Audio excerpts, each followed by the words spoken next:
se realizó con gran éxito el evento virtual, CenturyLink Forum 2020 Virtual Experience, durante los días 22 y 23 de septiembre, donde dieron a conocer sobre las tendencias tecnológicas que marcan las pautas para la cuarta revolución industrial, de la mano de destacados especialistas.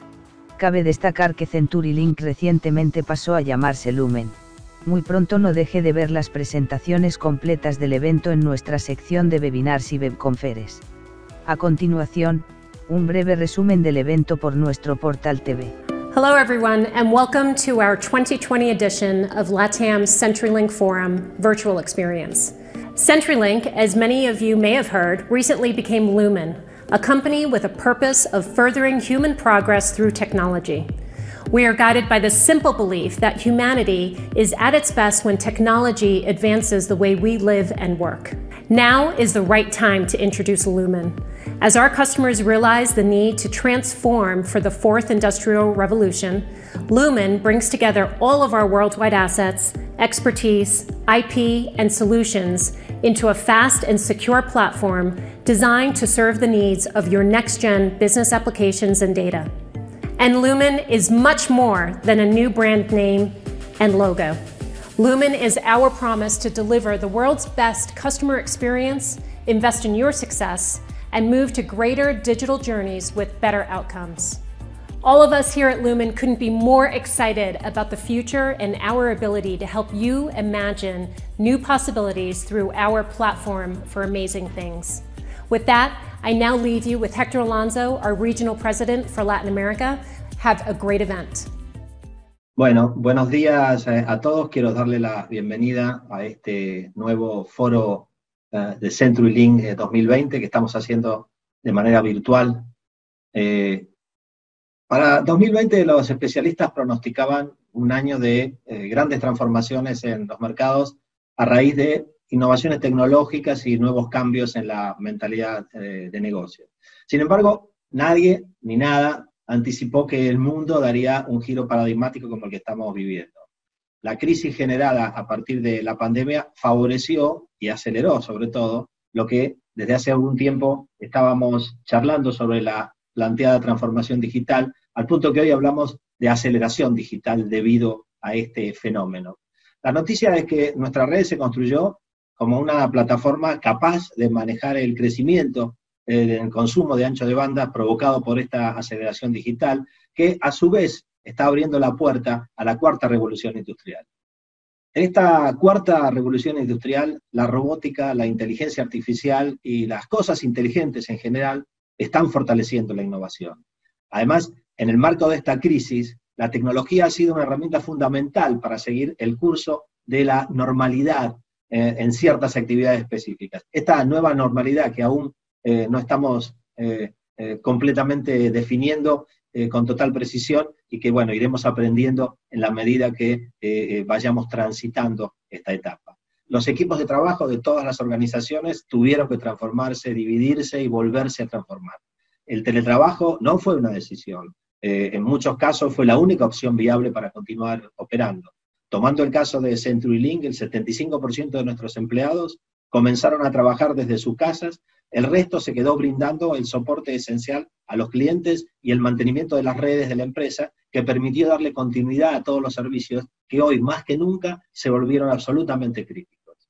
El plano físico entonces se transformó en uno organizado a partir de redes digitales de colaboración, en comunicaciones e intercambio de información desde y hasta ciertos puntos, más allá de las distancias o fronteras que nos separaban. La transformación digital y la cuarta revolución industrial nos impacta a todos, evidentemente. Estamos hablando hoy en día de liderazgos disruptivos, estamos hablando de talentos especializados, estamos hablando de cultura de la innovación y, por supuesto, también estamos hablando de tecnología, pero no solamente de tecnología. Pronosticar el futuro, decir que se sabe lo que puede llegar a pasar es al menos negligente. Cada industria y cada organización tiene sus características y particularidades, pero sabemos que la manera de anticipar el futuro es creándolo. desde una nueva concepción para los modelos de negocios y para configurar equipos de trabajo, sobre todo entendiendo el impacto estratégico de estas nuevas tecnologías e ideas innovadoras en el mundo. Bueno, yo espero que disfruten de nuestro evento y que sea este un espacio enriquecedor para todos. Les mando un cordial saludo y espero que disfruten. Muchas gracias.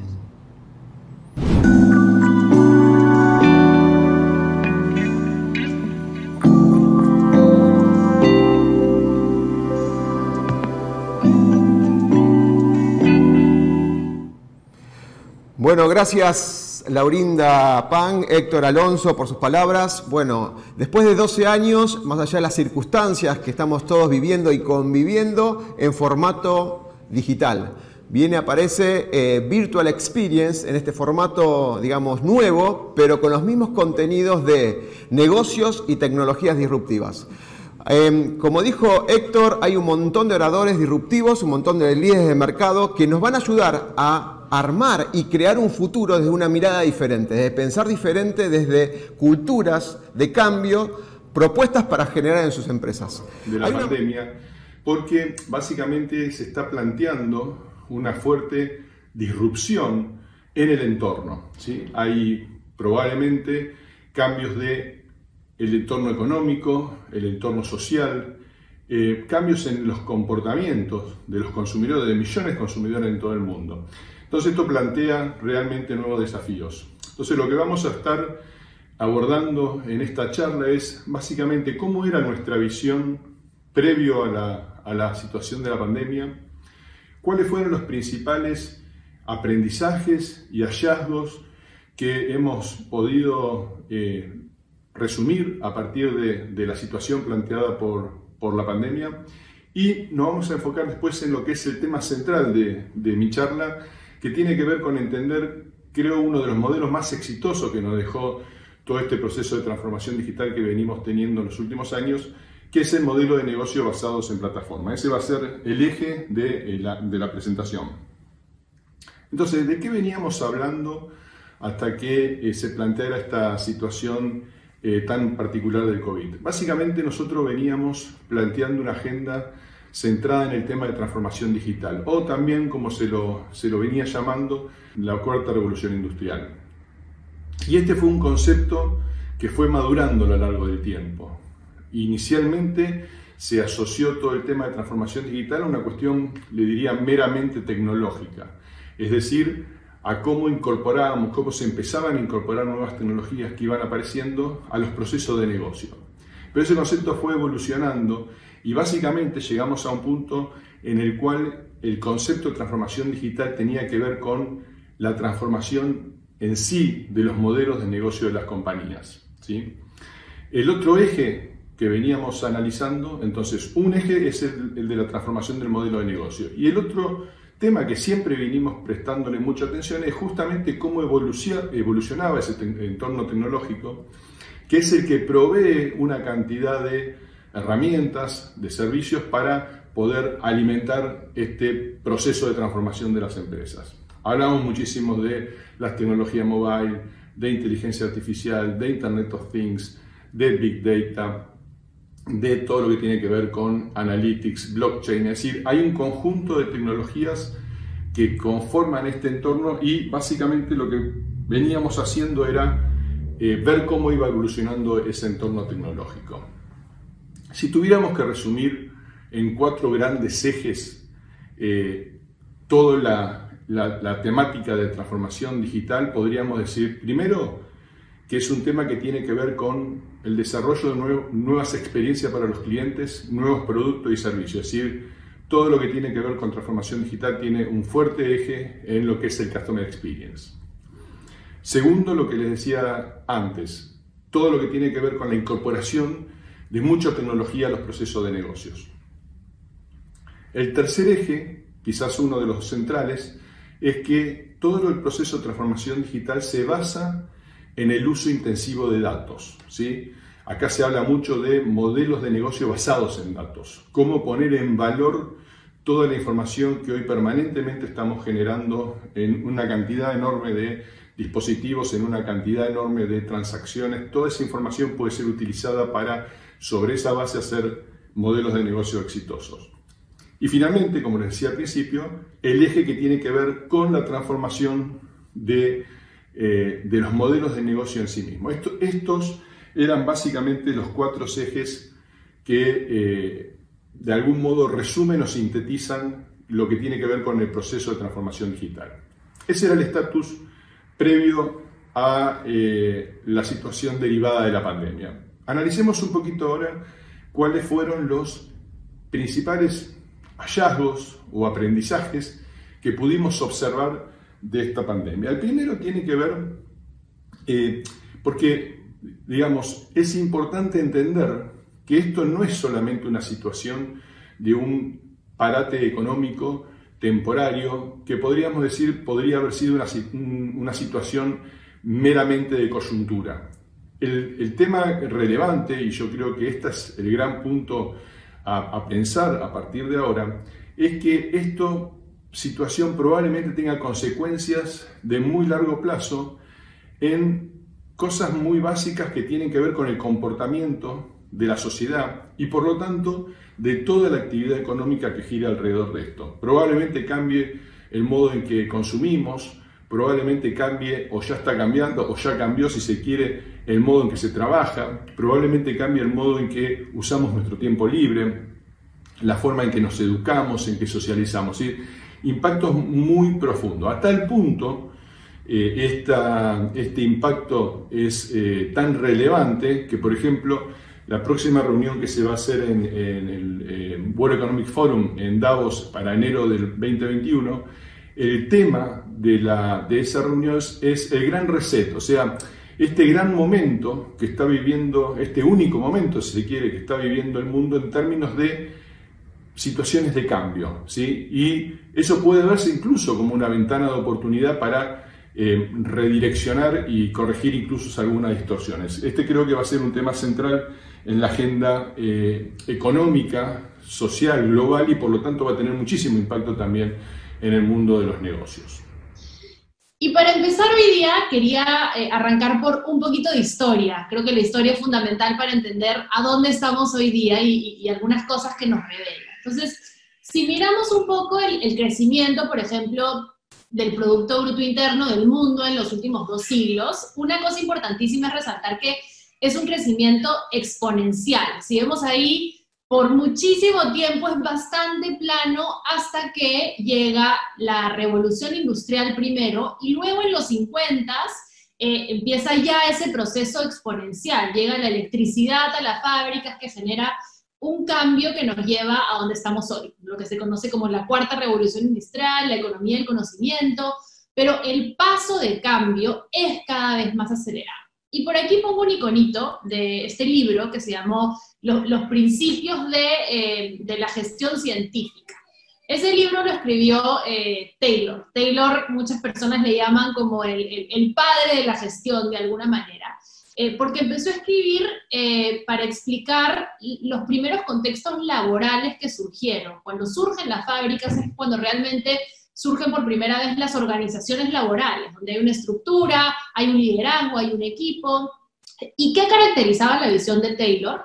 Él estaba muy enfocado en la eficiencia y en la optimización, en maximizar el output empleando la mínima cantidad de inputs.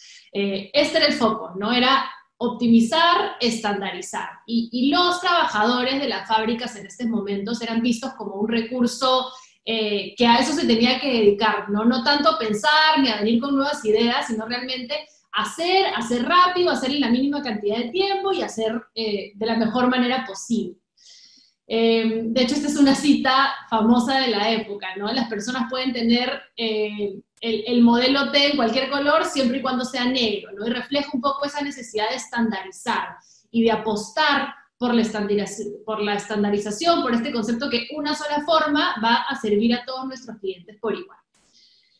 Esto trajo un montón de cosas buenas en su momento, pero es importante recordar que el mundo ha cambiado, ¿no? Y ya no es el mismo de antes. La globalización, la velocidad de cambio, la adopción de tecnología, las barreras de entrada y salida para emprender, que hoy son muchísimo más chicas de lo que eran hace tan solo unas décadas.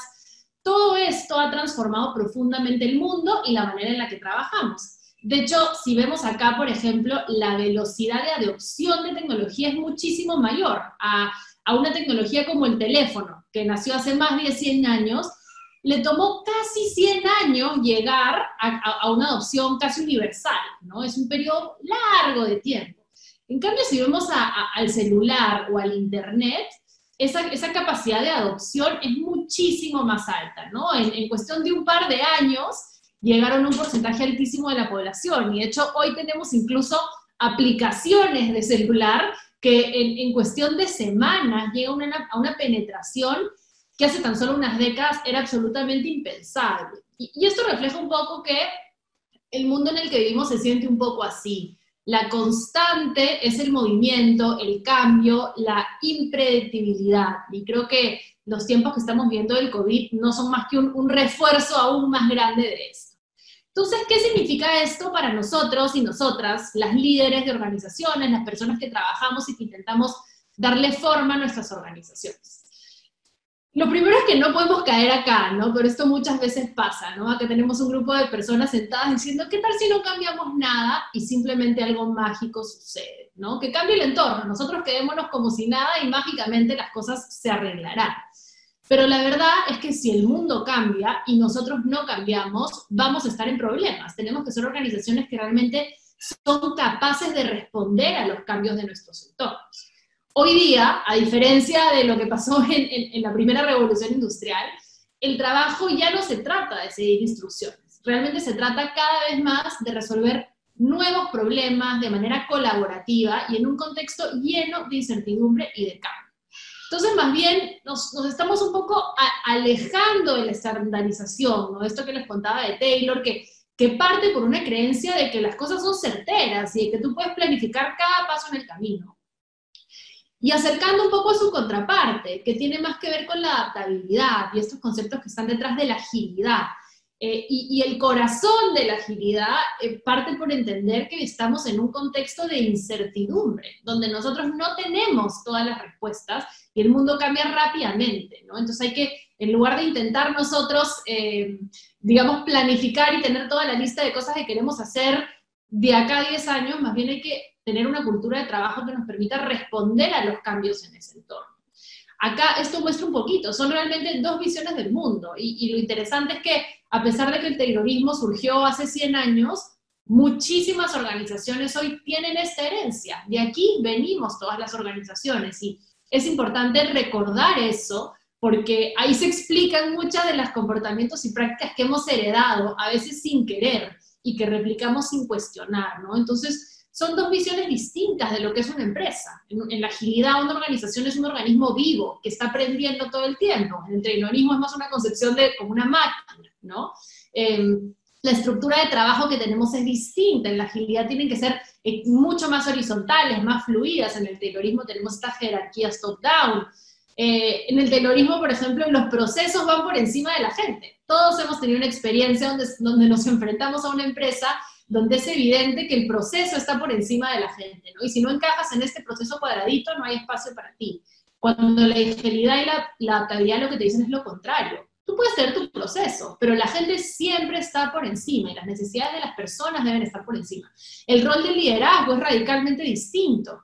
En la agilidad es dar dirección, ¿no? Vamos hacia allá, y que el equipo diga cómo. En el taylorismo son estas instrucciones detalladas, este micromanagement, esta supervisión, ¿no?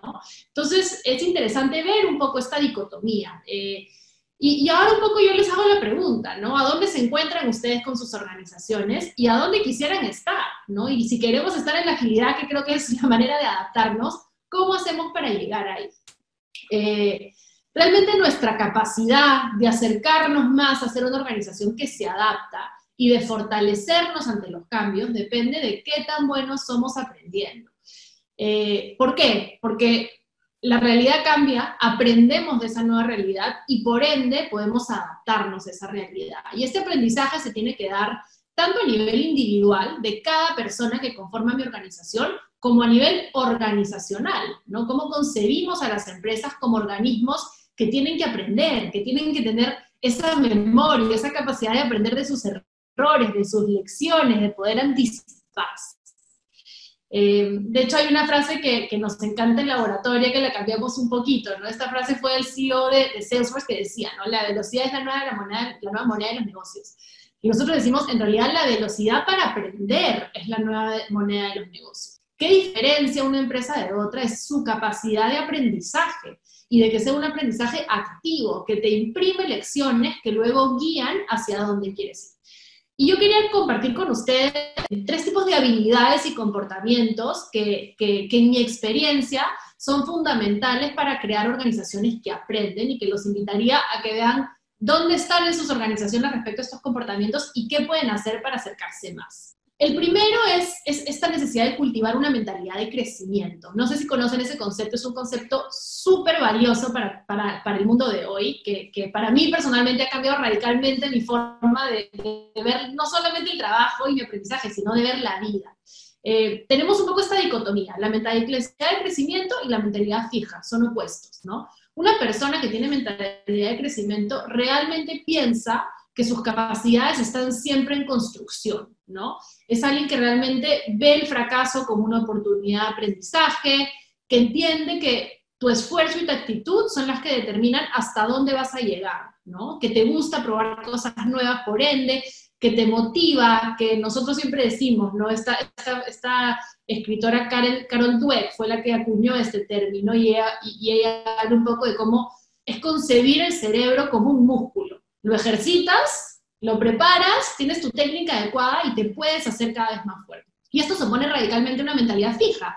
La mentalidad fija es cuando dices, esto es lo que yo sé, ¿no? Está en este cuadradito. Esto yo sé, no, de eso no sé nada más, entonces no me atrevo, ¿no? No me lanzo. Creo que tengo unas habilidades y estas son las que son, ¿no? No voy a tener más. ¿Eso qué hace? Que no me atreve a explorar nuevos territorios, ¿no? Me adhiero a lo que sé, no quiero probar más allá. Uy, no, en eso yo no soy buena. Y esto de acá, ¿cuántos de nosotros lo hemos dicho alguna vez? No, yo para eso no soy buena, desde el colegio.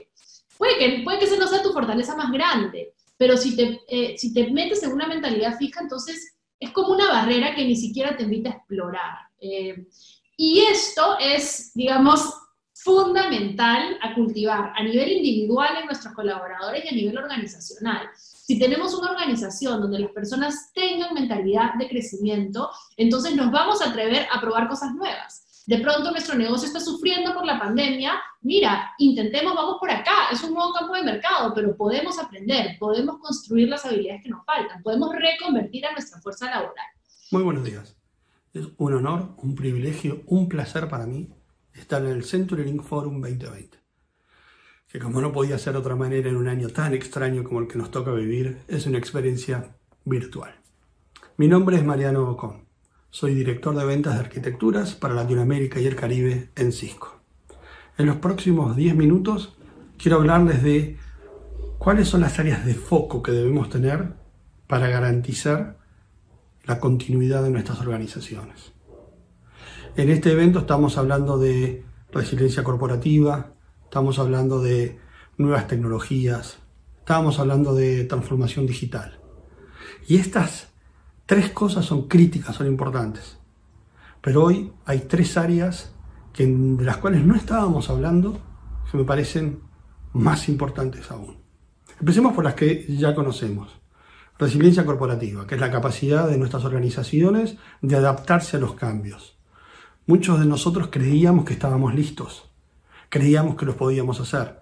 Y esta pandemia probablemente nos demostró que no estábamos tan listos como creíamos, que necesitamos estar con otro músculo para realmente adaptarnos a cambios tan fuertes como el de esta pandemia que no tiene ningún tipo de precedentes. Y la poca certeza de lo que se viene genera más preguntas que respuestas, ¿sí? Si yo le preguntaba a cualquiera de ustedes, a cualquier CIO, cuáles eran sus iniciativas de resiliencia corporativa hace 6 meses, 9 meses, seguramente la respuesta, espero, era bien diferente a lo que están pensando ahora. Seguramente hace 9 meses me hablaban de un data center redundante, cuáles son las tecnologías que me van a permitir asegurar la confidencialidad de mis datos, cuáles son las tecnologías que me permitan que mis aplicaciones puedan moverse entre la nube privada y la nube pública sin ningún problema. Ese tipo de cosas son de las que estábamos hablando cuando hablábamos de resiliencia corporativa. Es decir, de lo que hablábamos era de que mis aplicaciones y mis datos fuesen seguros, productivos y efectivos en todo momento, en todo lugar, de cualquier dispositivo. Hoy, obviamente, esto sigue existiendo, no es que desapareció, pero se agregaron 2 dimensiones nuevas, y de esas de las que quiero hablar. Nuevas tecnologías. También es un tema de este foro y de todos los foros. Yo trabajo en Cisco hace 21 años y trabajo en tecnología hace más años de lo que a mí me gustaría probablemente reconocer. Siempre hablamos de nuevas tecnologías. La introducción de nuevas tecnologías es cada vez más rápida, ¿sí? Entonces, no es que no sea importante, pero es algo que probablemente muchos de nosotros ya sabíamos cómo hacer, o teníamos una idea, o teníamos iniciativas en ese lado. Lo mismo con la transformación digital. Hace 5, 6, 7 años que venimos hablando de transformación digital. Recordando que la transformación digital no es más que el uso de tecnología para modificar o para definir la estrategia de negocios. La tecnología ya no sirve solo para habilitar la estrategia de negocios. La modifica, la diferencia de mi competencia o hasta la define. Y esa es una diferencia enorme.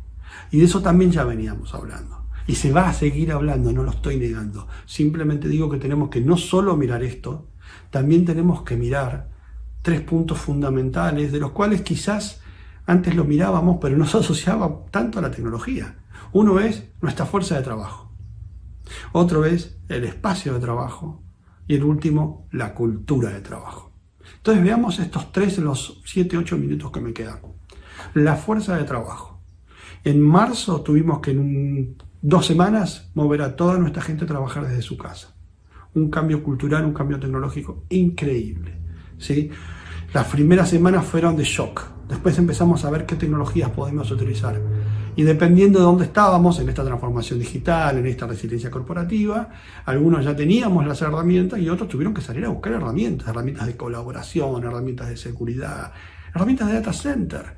Había empresas que por políticas de la empresa, y que correctamente, quizás en ese momento, con esa realidad, ni siquiera tenía habilitado el acceso por VPN. Poder acceder a mis datos, a mis aplicaciones corporativas desde mi casa, ¿sí? Tuvieron que salir a comprar laptops y dárselas a sus empleados. En algunos casos, en esas laptops pusieron a instalar aplicaciones de distintos tipos. En otros directamente fueron al data center, levantaron escritorios virtuales y la gente trabaja directamente de forma remota con los escritorios virtuales. Cada uno se adaptó de la manera que pudo según sus necesidades. Ahora, esta pandemia nos está mostrando que se puede trabajar en forma remota, que la productividad no sufre si está bien hecho esta forma remota. Y este cambio va a ser crítico, porque cuando volvamos a nuestras oficinas, algunos lo llaman el nuevo normal, para mí el nuevo normal cambia a diario y va a seguir cambiando a diario, ¿sí? Porque vamos a tener distintas condiciones de contexto a las cuales nos vamos a tener que adaptar, ¿sí? Entonces, antes de todo esto, el 15% de la gente trabajaba en forma remota. Depende a quién lean, más o menos en un número bajo. Lo que se dice ahora es que cuando empecemos a volver a las oficinas vamos a pasar del 80-90% que estemos ahora a un 50% y probablemente se estabilice en un 30-40%. Es enorme la diferencia. Perdón. Entonces, nuestra fuerza laboral va a cambiar. La estructura de quienes van a trabajar en nuestras empresas va a cambiar. Tenemos que adaptarnos a eso. Y una cosa muy importante que no quiero olvidarme. Cuando hablamos de trabajo remoto seguro, lo que estamos haciendo hoy no es necesariamente lo que va a quedar como normal. ¿A qué me refiero? Yo, por trabajar siempre en regiones geográficas grandes, siempre trabajé en forma remota en Cisco. Yo viajo entre 1 y 2 semanas al mes, o viajaba, debo decir, hace 6 meses que no viajo como casi todos nosotros. Entonces, cuando estaba en mi ciudad, en Argentina, en Buenos Aires, donde vivo, yo tengo una oficina en mi casa, yo tengo una habitación con puerta, con un equipo de video dedicado a hacer mi oficina remota porque mi trabajo, mi rol lo requiere, ¿sí? Muchas veces me iba a la oficina. Es decir, ¿qué quiero decir con esto? Yo estaba muy acostumbrado a trabajar en forma remota. Lo que estoy haciendo hoy no tiene nada que ver con eso. ¿Por qué? Porque de lunes a viernes, cuando yo trabajaba desde mi casa, mi hijo de 17 años estaba en la escuela, mi hija de 5 años estaba en la escuela y mi mujer trabaja. ¿Sí? Entonces, hoy, cuando yo trabajo, lo tengo a mi hijo encerrado en su habitación, en sus clases virtuales y en la Play, ustedes elijan en dónde pasa más tiempo, la tengo a mi hija de 5 años de vez en cuando en una clase virtual, y si no, después tratando de jugar, corriendo por las paredes, literalmente. Y la tengo a mi mujer, que está trabajando en forma virtual igual que yo, y también tratando de ver cómo entre ella y yo nos encargamos de la nena. Eso no es una realidad que se va a mantener en el tiempo, ¿sí? Eventualmente vamos a volver al colegio, eventualmente la gente va a volver a la oficina, ¿sí? Entonces, la adaptabilidad va a seguir siendo necesaria en los próximos meses. Entonces, la fuerza de trabajo se transforma crítica. Necesitamos gente que tenga las herramientas para trabajar en forma productiva, no importa dónde esté. Y eso siempre fue así, pero ahora tiene una importancia suprema. Y para eso necesitamos que esta gente tenga las herramientas adecuadas, ¿sí? Yo no le puedo decir a toda mi gente, toma, instalate esta aplicación de colaboración, instalate esta aplicación de seguridad que te va a dar un acceso VPN, te va a proteger de los ataques o te va a proteger, etcétera, etcétera. Tiene que ser una experiencia conectada, tiene que ser fácil para la gente de TI poder instalar todo esto, tiene que ser fácil de usar para la gente normal, ¿sí? Tiene que poder realmente ser productivos con las herramientas. Porque el problema que tenemos es que si es difícil, la gente siempre toma el camino de menor resistencia y en general la menor resistencia está en no prender todas las funcionalidades de seguridad. Y ahí corremos el serio riesgo de empezar a tener problemas de seguridad. Porque nuestra propiedad intelectual, nuestros datos privados se tienen que mantener privados. No puedo permitir que esos datos estén en el público para que alguien los venda o para que alguien los alquile, ¿sí? Entonces, la fuerza de trabajo y la composición de esa fuerza de trabajo es crítica mirando hacia el futuro de mi organización. Eso nos lleva al espacio de trabajo. Cuando nosotros volvamos a las oficinas, lo primero que va a pasar es que la gente va a tener miedo. La gente en estos 6 meses se desacostumbró a estar en grupo. Si bien todos queremos estar en grupo, queremos estar en el grupo que queremos. De repente ir a la oficina y tener una reunión con 10 personas, que no necesariamente sean mis amigos, son solamente va a ser diferente. Seguramente cada ciudad, cada país va a tener regulaciones diferentes de distanciamiento social, dentro de la oficina y fuera de la oficina. Entonces, el espacio de trabajo tiene que ser uno que me permita garantizarle a mis trabajadores, a mis clientes que me visitan, la seguridad necesaria para estar bien, para poder ser productivos. Para eso tenemos que tener tecnología que me permita para eso. Pero ahora vamos con la parte tecnológica. Antes de ir a la parte tecnológica, el espacio de trabajo, hoy teníamos gente que llegaba a las 9 de la mañana, se sentaba en su cube y quizás de las 8 horas que estaba trabajando, 3 horas o 4 se la pasaba haciendo cosas solo o sola. Es decir, contestaba mails, llenaba formularios, etcétera, etcétera.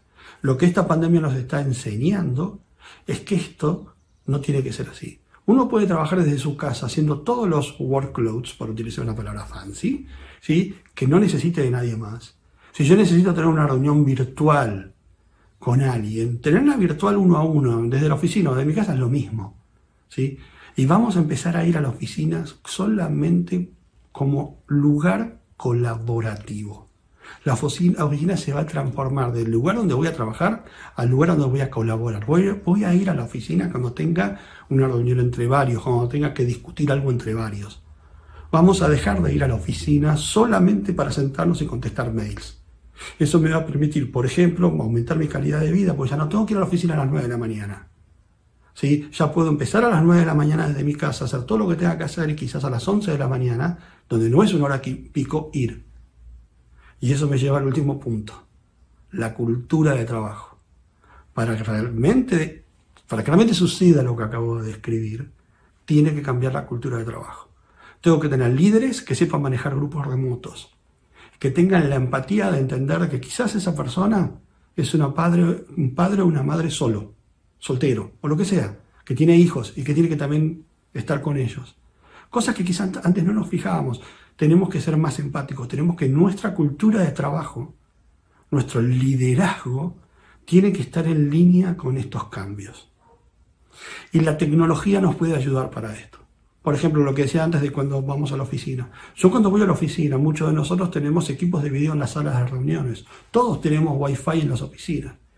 Esa tecnología nos puede ayudar, por ejemplo, para contar gente. Si en mi ciudad me dicen que en una sala de tantos metros por tantos metros no puede haber más de 5 personas, un equipo de video con una cámara puede contar cuánta gente hay. o un equipo, un access point de Wi-Fi, puede contar cuánta gente hay para poder cumplir con esas reglas que en mi país, mi ciudad me está pidiendo. Puede haber mucha gente que cuando va a una sala de reunión y quiere empezar una llamada de video, le dé miedo tocar el control remoto, le tocar el control. ¿Por qué? Por una cuestión de virus. La gente va a quedar con mucho miedo. Entonces necesitamos tecnología que se pueda activar con la voz. Cuando hablamos de nuevas tecnologías también va a cambiar eso. ¿A qué nos referimos con nuevas tecnologías?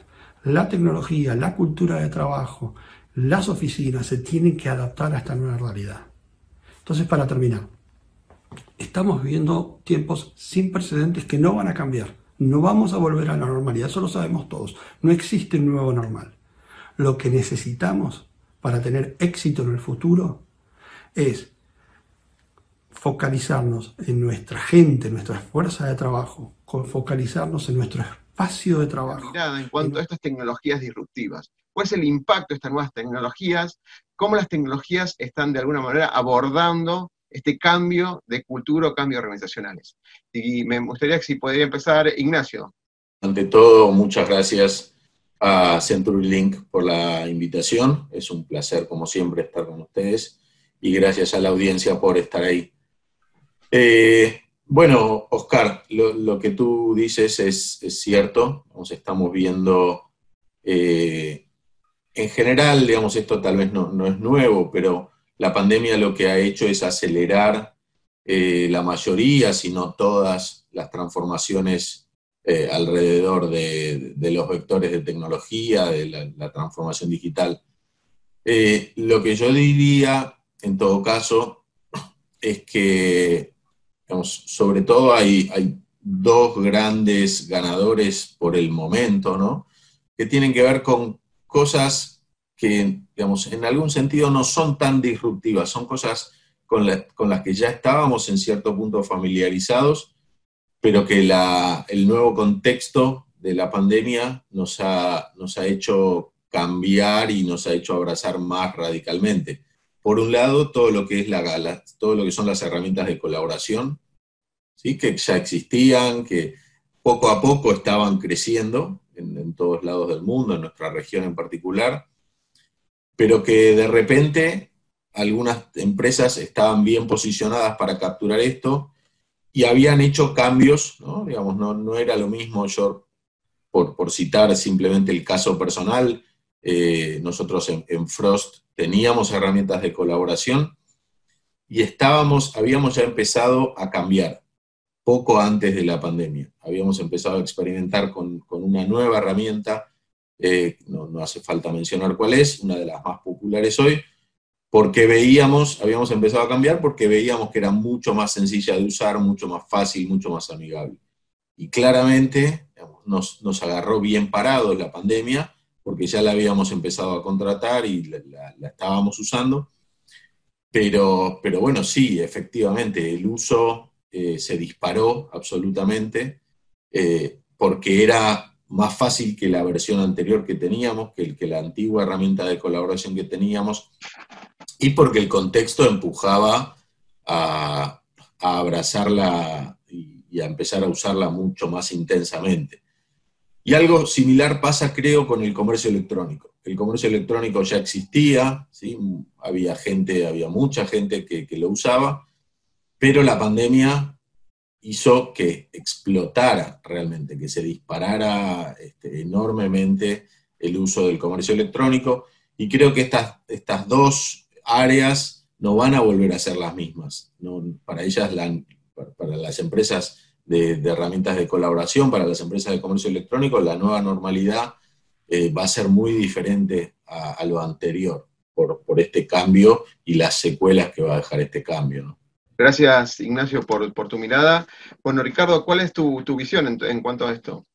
Oscar, muchas gracias y muchas gracias por la invitación. Sí, yo concuerdo con Ignacio en que estamos viendo un momento de aceleración digital, y tal vez el enfoque que quiero complementar aquí es cómo se ve que esto va a cambiar la agenda de decisiones después de la pandemia, que va a quedar como permanente en esto que llamamos la nueva normalidad. En IDC hablamos de la transición durante la pandemia a una aceleración, no solamente digital, sino tratar de acelerar la recuperación económica que estamos viendo. En este sentido, el CEO está cambiando su agenda y la empresa futura, es como llamamos esta agenda nueva del CEO, presenta varios aspectos. Por ejemplo, hablamos del futuro de clientes y consumidores. ¿Sí? Una de cada dos empresas en América Latina va a cambiar la forma como se relaciona con sus clientes, cómo amplía sus servicios digitales, cómo presta atención en línea o autoservicio. Para tener éxito durante esa pandemia, las marcas tienen que encarnar una verdadera empatía con sus clientes y establecer una relación de confianza y permanecer profundamente conectados. Hablamos del futuro del trabajo. Un entorno de trabajo transformado es un entorno más ágil. Esa agilidad se volvió crítica durante la crisis. El 70% de empresas medianas y grandes en América Latina que encuestamos va a sumar a su modelo de trabajo el modelo de trabajo en casa de manera permanente después de la crisis. Tercero está el futuro de las operaciones. 3 de cada 5 empresas están habilitando digitalmente sus operaciones para aumentar la automatización, la trazabilidad y el autoservicio y reducir el contacto entre las personas. Futuro de la inteligencia. En este momento de incertidumbre, la información y el aprendizaje en tiempo real es el que permite a las organizaciones replanear y reajustar, pronosticar más rápidamente. 40% de empresas que respondieron a esta encuesta está aumentando la prioridad dada al uso de información analítica, inteligencia artificial y machine learning durante la pandemia. 1 de cada 2 empresas tiene planes de inversión en soluciones de este tipo en este año, y eso es el doble de las empresas que al principio del año tenían este tipo de planes. El futuro de la conexión y el futuro de la infraestructura también son muy complementarios y son absolutamente necesarios para disponibilizar todas esas estrategias digitales en todas formas y lugares. Las organizaciones tienen que conectarse sin problemas, independiente de su ubicación. La mitad de los CEOs de las empresas medianas y grandes en América Latina están fortaleciendo sus planes de continuidad de negocios para estar mejor preparados incluso después de la crisis. El futuro de la innovación también está acelerándose. Las organizaciones cuando se habla de la innovación digital y de cómo las empresas utilizan software para mejorar y para crear experiencias más rápidamente. Eso quiere decir que las empresas que hoy están invirtiendo en capacidades ágiles son las que pueden pivotear más fácilmente y realinearse a esos momentos de volatilidad durante una pandemia. El futuro de las industrias habla de que, a pesar de que todos estos puntos que estoy conversando son aplicables a todas las industrias, cada industria en sí misma es diferente y su aceleración digital está ligada a modelos de negocios específicos. Sin embargo, pues en todas las industrias vemos que la habilidad de generar valor en la economía digital está asociada a la capacidad de participar en nuevos ecosistemas de industria que se estén configurando. En América Latina, por ejemplo, el 60% de las empresas están extendiendo su modelo de negocio a nuevos ecosistemas de socios de negocios, incluso luego de la crisis, y el 62% están diversificando su cadena de suministro, no solamente para reducir puntos únicos de riesgo, sino para tener más opciones y flexibilidad en su modelo de negocios. Como corolario, lo que está sucediendo es que estos cambios que ya estamos visualizando están sucediendo mucho más rápidamente. Decimos que lo que iba a suceder en 10 años está sucediendo en 10 meses. Y esta es la aceleración de la que estamos hablando. Dejaste un pie importante para pasar el pase a Ignacio, donde estamos hablando ya del tomador de decisiones, ¿no? En un contexto que VUCA, como lo conocemos todos, esto volátil, incierto, digamos, y no sabemos lo que va a pasar en este futuro. De alguna manera, digamos, le tenemos que comunicar al CEO qué recomendaciones le tenemos que, digamos, hacer. Vos expresaste algunos temas muy puntuales, me gustaría escuchar de la voz de Ignacio, qué recomendaciones en las decisiones, si bien no es un creador de futuro, se están dando algunas cosas en forma acelerada y en algunos momentos casi sin pensar, están adoptando y probando esto que estabas hablando de metodologías ágiles.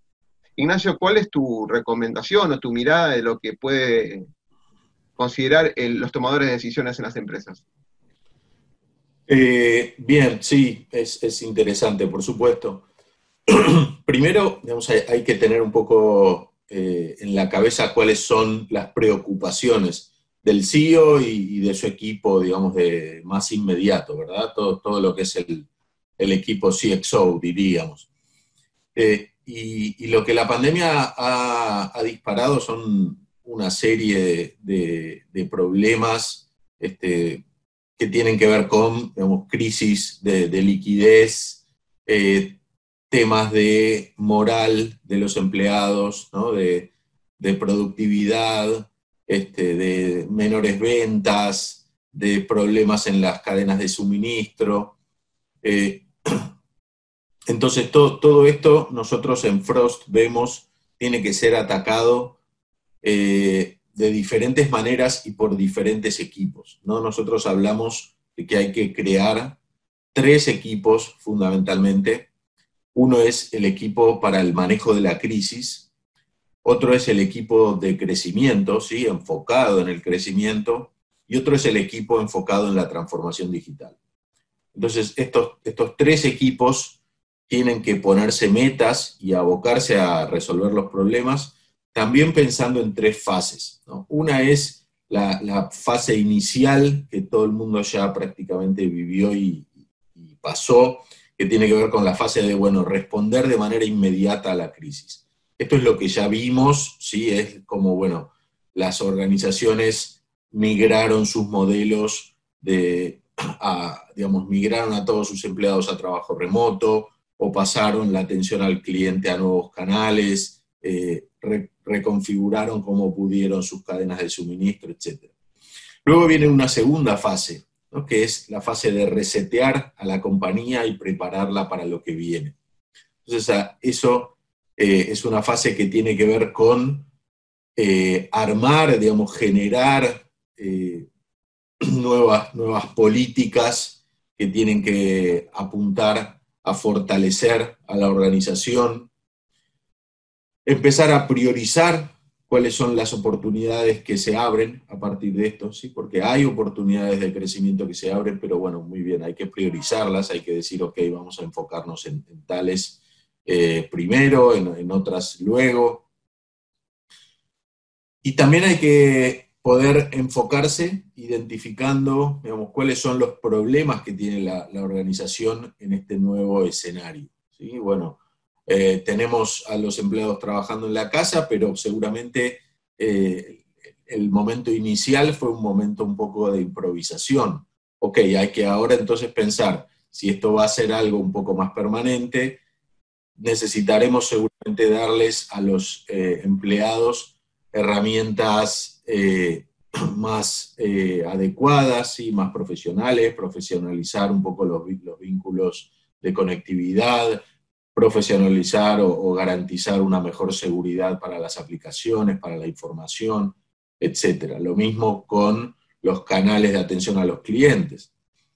Y luego ya, digamos, mirando en el horizonte cuando la pandemia empiece a pasar, hay que prepararse para la fase del rebote, donde realmente ahí sí las compañías van a estar en condiciones de aprovechar las oportunidades de crecimiento que se abren.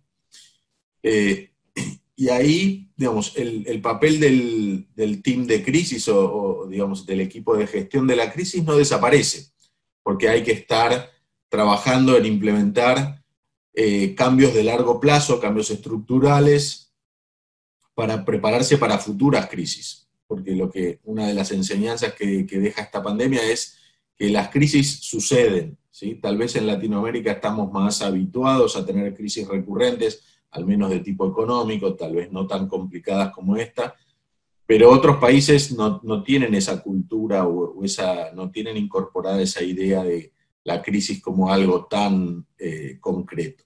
Entonces, por ese lado hay que prepararse. Luego el equipo enfocado en el crecimiento tiene que ya, en esa fase, empezar a implementar, digamos, las medidas necesarias para capturar las oportunidades, monitorear los resultados, traquearlos, ver cómo van progresando en ese campo.